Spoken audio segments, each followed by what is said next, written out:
What's up, guys? Today we're going to be taking a look at Grim Dawn. Grim Dawn is an action RPG just like Van Helsing that I covered yesterday. You should check it out if you didn't.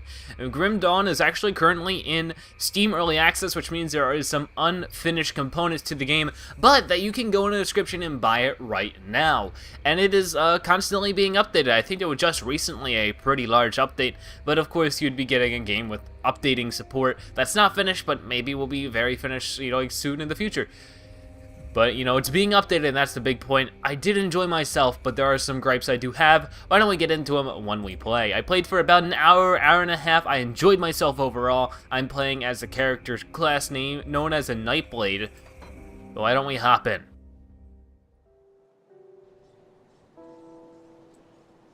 Okay, so right now we currently just finished a quest. And one thing I did like to cover right away is the art style. It is good. It's good art style, good graphics, good appeal. I just don't like the art style. I don't sort of like this grim style of art.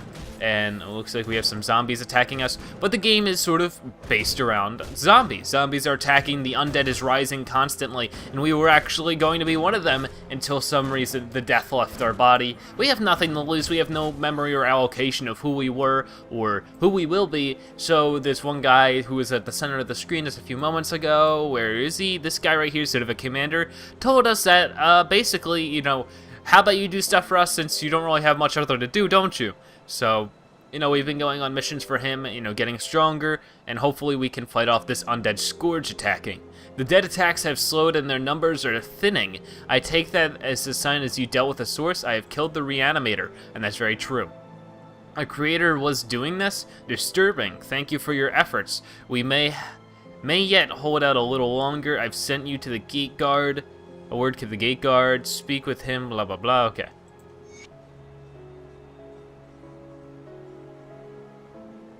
Okay.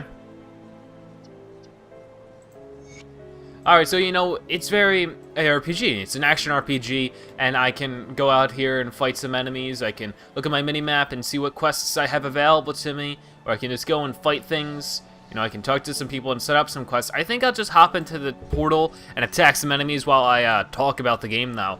So I can go over here and I can go to the crossing. What is it called? Barrier Hill? And then that you have teleporters as you saw across the land. But we're just going to attack some enemies while I talk about the game. Basically, an ARPG, if you didn't know, is sort of like this, an overhead sort of hack and slash style game. Not exactly hack and slash, but you know what I'm saying. I click on an enemy and I beat them up, and then I move on to the next one. And there's a number of different classes, and it's an RPG, how you increase your skills and you get stronger and stronger. I did like the progression system. I felt like I was improving every moment I was killing things, and I was gaining good levels, and I was just improving. The thing with this one that's a little different is the sense of collecting isn't as high. I don't feel like I was getting as many items as I would have been in like Torchlight 2, or maybe even a little bit of Diablo. I haven't played too much Diablo, but the amount I've played is probably like 20 to 30 minutes, but I enjoyed myself. It was good.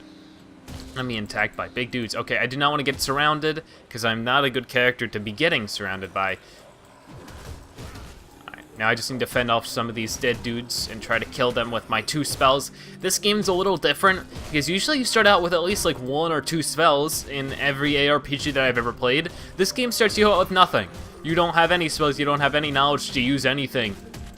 So that was interesting to me. I thought that was very bizarre, but I'm playing as like this dual-wielding class that has these interesting abilities, and he's not very strong, but he's still based on melee, and the fact that, okay, he's not very good at taking hits is what I mean when I say he's not very strong. I also want to kill this Aether Crystal, because these are what spawn the zombies, the undead, so to get this out of the way right now would be very important, because there's more zombies are going to start coming, but when I kill the crystal, they all die, so that's nice. But if I take a look at the UI now, I have, my health bar and my energy, which is my mana. It is like when I use a spell. It's like I can use a spell, and I'll use up some energy. I also have my level in the center of it. Then I have a number of different UI things. I have, okay, on my top right, I do have my map and my quests, very easy to cover. But then I have my spell list, which I've only gotten 2 spells so far. And I started out like I said, 0. I started with no spells, so that was interesting to me. Then I can press this button and it'll bring me the map, and it'll tell me, where I am, and the different icons that'll tell me about where I'm going, where I'm heading, what I should do, all that kind of stuff. Then I also have a key here, and this will, I ran into some, like, books or papers, and not only did the books and papers, when you, among reading them, give you experience, but they also give you some type of, like, objective quest, which is interesting. I thought that was very cool. Then you have, this is the area you go to once you level up, and you can choose different passives or skills. The squares are usable skills, while the passives are circles, and of course they're very important. It's a very interesting looking skill tree. It was hard to sort of figure out which one I wanted to do or what was exactly going on, but now that I figured it out, let me undo that, I didn't mean to do that. Okay, so it looks like it didn't save some of my progress, but I wanted to, where is it? Actually, no. There you go. So this is increasing my dual wielding. Want to increase that. Get some of that, and then I'll also, if I press this plus, it'll actually just increase my character. If you play something like Dota 2 is the only thing I can sort of compare it to, where you can either choose to upgrade a skill or just upgrade pure stats, and you can do that right here. Okay, so I can close that, and then I also have this, and this is a inventory screen along with my statistical screens where it'll tell me all of my points I've gathered, all that kind of like damage I do, my speed, all that kind of stuff. Maybe if I'm taking elements, it'll display my percentages on my my run speed or my cast speed, all that kind of stuff. And then of course I have my attributes, which I can change when I gain a level here. And the level is like physique, cunning, and spirit. Physique is like the amount of health I can take, or health I have, and damage I can take, and sometimes damage I can do. And this is intellect, which is, you know, increases my physical and pierce damage.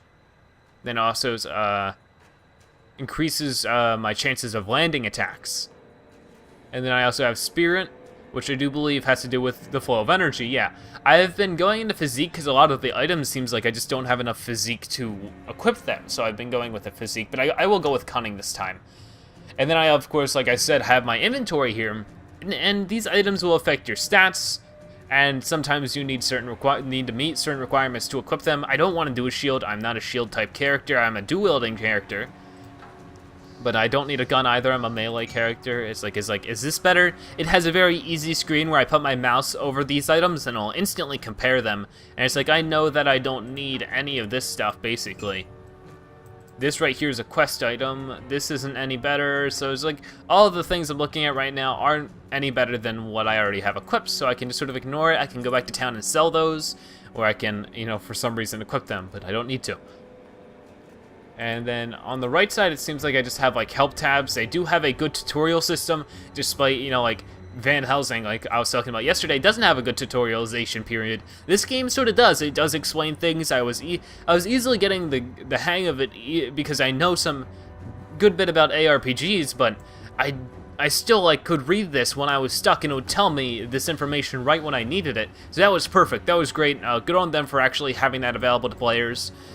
But it's fun to just go around and beat up some zombies. One thing I do have a complaint about is that when you kill a zombie, or similar enemy, it seems, they sort of ragdoll and fly away, sort of hilariously.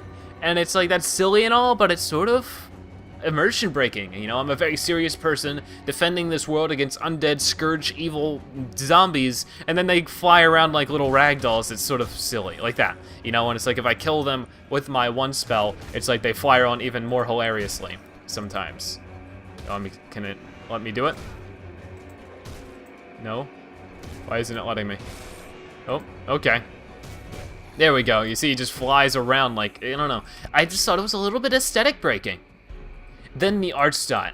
I think the graphics are great. They look great, they feel great, but it's the art style that doesn't buy me. It fits the game's story, it fits the game's atmosphere, but I just personally don't like the story, atmosphere, all that kind of stuff. I'm not a big undead, evil, dead things kind of guy. I want to go on a big, beautiful adventure with amazing looking things that are beautiful and luscious, and it's like, I'm not that kind of person who wants undead stuff. That's just me, though. That is completely just me, my own personal gripe. I'm killing bone bag beasts. Okay. Oh, is that a dead horse? Oh. So yeah, like most of the things you'll run into are undead or dead already. So, you know, you get that style of the game here. And that might be your thing, and you might enjoy that a lot. But of course I have my menu over here. I was seeing what this was. And I also have, yeah, what I already explained. But yeah, it's pretty cool. You do have a number, I think you have like 4 classes available to you. And they're all cool, they all are pretty interesting. This one seemed the most interesting, but I'm actually not doing as well as I thought I would with them. I've died once or twice now, because it's like I got surrounded and there was just no way I could get away, and I leveled up again, so I could choose another thing to level up. But, why don't we just go over here and just sort of adventure around? There seems to be a lot of game, though. There seems to be a lot to adventure, a lot to enjoy. I definitely would like to play more of it before I show it off, but because of my current schedule and time restraints, I've just been restricted to this, and this guy looks very strong. I hope I can actually handle him. I'm at Whitmire now. I'm in an entirely new location. Let me use some of my spells. And, ooh, I'm actually in a very dangerous spot now. I'm very low on health, and I seem to run out of health potions very easy. Maybe I'm just bad at the game. It's entirely possible. But I just noticed that I used up all my health potions nearly immediately, and I haven't gotten many back. While it seems like it's just a very barren game when it comes to resources. You don't get a lot of spells at first, you don't get a lot of items at first, and you don't get a lot of anything, really. You do get a lot of levels, though. You do progress in levels pretty quickly, so I guess that tries to make it up in that way. But just know that. It's like, I sensed a bigger sense of retrieving rewards and things, and, you know, anything in general, just retrieving more, and getting awarded more in something like Torchlight 2. Okay, let's kill these serpent things, these deep mire shamans. Just kill these guys up. There you go. Perfect. And there we go. I think that's all, though. I think you guys have a good idea of what's going on in this game. So I'd like to thank you guys for watching, and I hope to see you guys next time. This is going to be in the link in the description. Like I said, it's in early access, so it's not completely finished, but still worth trying and playing and enjoying. So thank you guys for watching. I hope you check out the game, and I hope you enjoyed the video. Thank you guys for watching, and I'll see you guys later. Bye-bye.